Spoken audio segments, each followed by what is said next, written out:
Picture a version of success many people quietly aim for.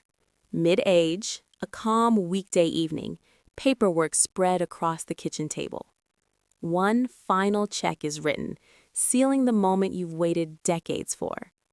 That money represents years of discipline, emergency savings slowly built, a small inheritance carefully preserved. All of it now flows in one direction, into the house. When the envelope is sealed and sent, relief settles in. No more mortgage, no monthly reminder. The home finally feels safe. That night, sleep comes easily. The belief is simple and comforting. Removing debt must mean removing risk. 6 months later, the story changes. A job disappears, the economy tightens, an entire industry quietly collapses. Income stops, but life doesn't. Groceries still cost money, utilities still arrive, cars still break down. The bank account tells a different story now. The balance is thin, almost hollow. The money once there is locked inside the walls. There's value everywhere, floors, drywall, foundation, but none of it moves. Equity looks impressive, yet it doesn't respond to urgency. The house feels expensive in a new way, not because of payments, but because it cannot help when help is needed most. A trip to the bank brings clarity instead of comfort. Without income, borrowing isn't an option. Access disappears precisely when it matters. This is the quiet contradiction. Owning something valuable does not mean being financially resilient. Liquidity is not about wealth on paper, it's about flexibility under pressure. By removing debt aggressively, something else was removed too: optionality, the ability to respond. There's a subtle trade that often goes unnoticed. A sense of emotional safety is purchased with mathematical fragility. The idea of being debt-free carries moral weight. It feels responsible, clean, mature. But that feeling didn't come from numbers. It came from inherited fear, stories passed down from times when debt truly was dangerous. Decades ago, interest rates punished borrowers. Eliminating loans then meant survival. Today's environment works differently. Many mortgages carry rates that barely outpace inflation.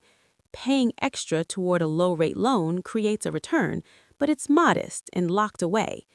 Once that money goes into the house, it stops being flexible capital and starts becoming static value. What looks like progress on paper can quietly reduce resilience in real life. The emotional reward arrives immediately. The financial cost arrives later, often during stress.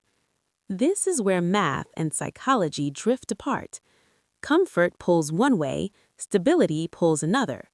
When fear of debt drives decisions, yield becomes secondary.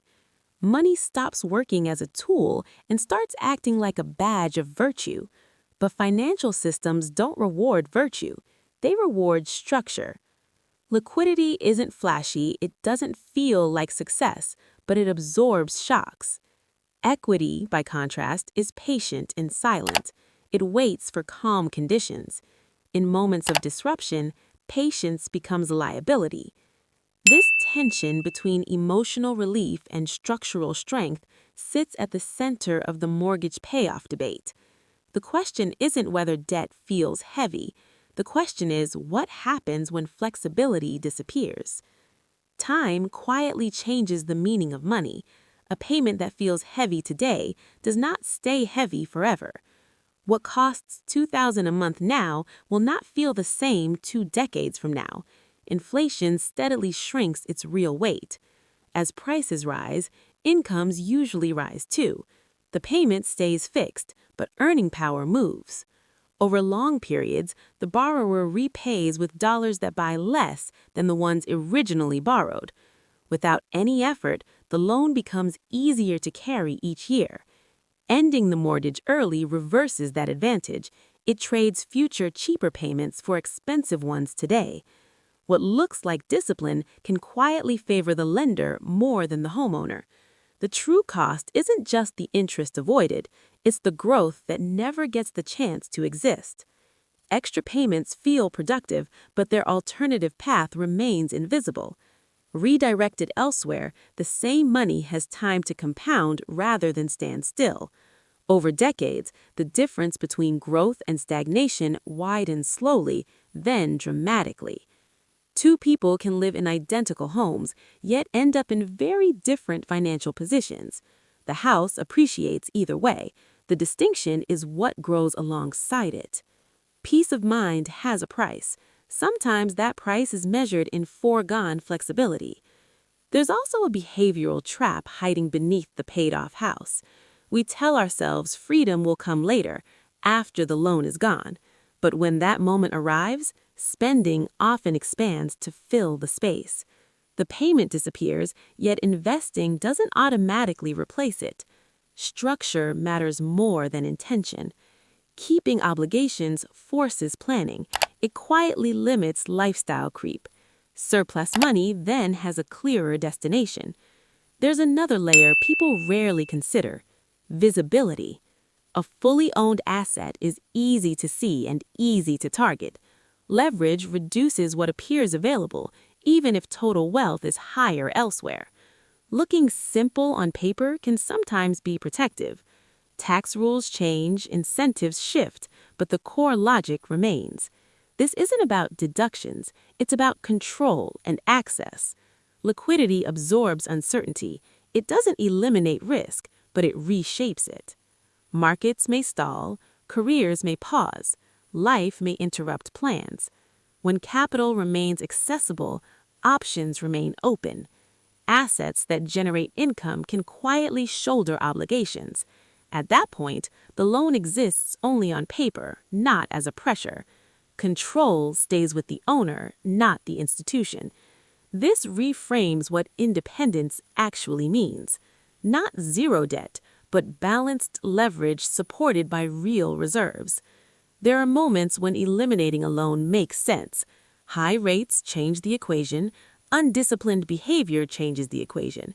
But for someone focused on long-term structure, low-cost debt behaves differently. It becomes a tool rather than a threat.